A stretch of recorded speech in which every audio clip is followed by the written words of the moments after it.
আমি নিজে বিএলও সবার মানে সন্দেহ থাকে যে আমারটা তুই ভুল করে দিয়েছিস, কিন্তু নিজে বিএলও তো নিজে ভুল করবে না। সবাই চাই যে 2000 এই যে 26-এ এসআইআর লিস্ট হয়েছে সেখানে নাম আসুক, কিন্তু আমার নাম এসছে আমার বোন দেগঙ্গা থানা পুলিশ, তার নাম এসছে আমার বড়টা একজন মেডিকেল প্রফেসর, তার নাম এসছে আমার বাবা 69 বছর বয়স, বলছে আমি 42 বার ভোট দেওয়া হয়ে গেছে, আমার বাবার নামে অ্যাডজুডিকশন।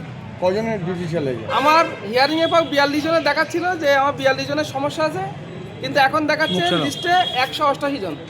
আমার নাম অবশ্যই কি আছে? অ্যাডজুডিশন, বাড়ি ফ্যামিলির সব, শুধু আমার মায়ের আসেনি কারণ মা মারা গেছে, তাই 5 বছর আগে মারা গেছে। কজনের নামে জুডিশিয়াল আপনার বাড়িতে? আমার বাড়িতে আমাদের পরিবারে আমি বাবা দাদা বোন 4 জন আছি, 4 জন এসেছি। কেন্দ্র সরকারে চাকরি করেন? হ্যাঁ, কেন্দ্র সরকারের national Institute of homeopathy professor ছিল, এখন অন্য জায়গায় চলে গেছে, সেখানেও মেডিকেল প্রফেসর এবং হেড অফ দ্য ডিপার্টমেন্টও উনি।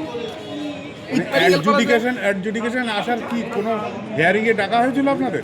আমাদের সবারই হিয়ারিং হয়েছিল, হিয়ারিং হওয়ার পরে আবার অ্যাডজুডিকেশন মানে ওর উপরে আবার পরীক্ষা নিরীক্ষা করে দেখবে যেটা ভোটার কিনা।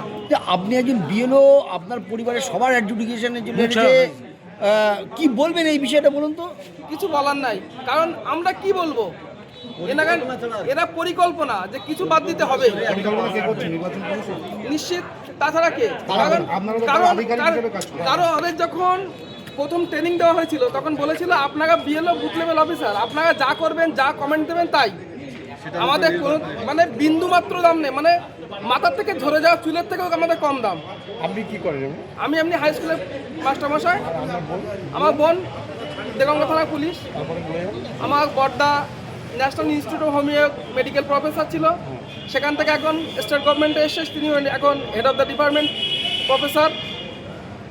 আর বাবা অবসরপ্রাপ্ত একজন বেসরকারি কর্মচারী, তার 69 বছর বয়স, বলছে আমি 42 বার ভোট দিচ্ছি, আমারও এখনও তো সমস্যা। 4 জনের জুডিশিয়াল? 4 জন।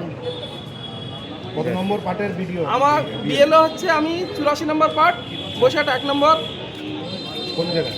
নিমদারিয়া গ্রাম পঞ্চায়েত। দাদা আপনি একজন না, কি হলো আপনার কি মনে এসআইআর হয়? তো টোটালি সঠিক হয়নি, কারণ আমি এখনো 100 মানে প্রচুর প্রমাণ দিতে পারি চোখের সামনে। আমি তো গ্রামের ছেলে, চোখের সামনে 2 বছর আগে এসে 3 বছর আগে এসে তারা আমাদের চেয়েও ভালো ভালো ডকুমেন্ট নিয়ে বেড়াচ্ছে, তাদের নামে এখানে কিছু নেই, হয়নি, অ্যাপ্রুভ হয়ে গেছে। আমার চোখের সামনে আগের দিন আধিকারিক বলল যে এই 4টে নাম অবশ্যই বাদ যাবে, কারণ তোমার দ্বারা ভুল হয়েছে, যে যেখানে গ্র্যান্ডফাদার দিয়ে প্রোজেনি করা দরকার ছিল সেখানে তোমার ফাদার দিয়ে প্রোজেনি হয়েছে, এই 4টে অবশ্যই বাদ যাবে। সেই 4টে দেখে আজকে নাম অ্যাপ্রুভ হয়ে গেছে। মানে কি হচ্ছে নিজেই জানে না, আর আমরা তো দূরের কথা। দায় কার? দায় যারা করাচ্ছে তারাই, কারা করাচ্ছে আমি বলতে পারবো না। নির্বাচন কমিশন? অবশ্যই নির্বাচন কমিশন।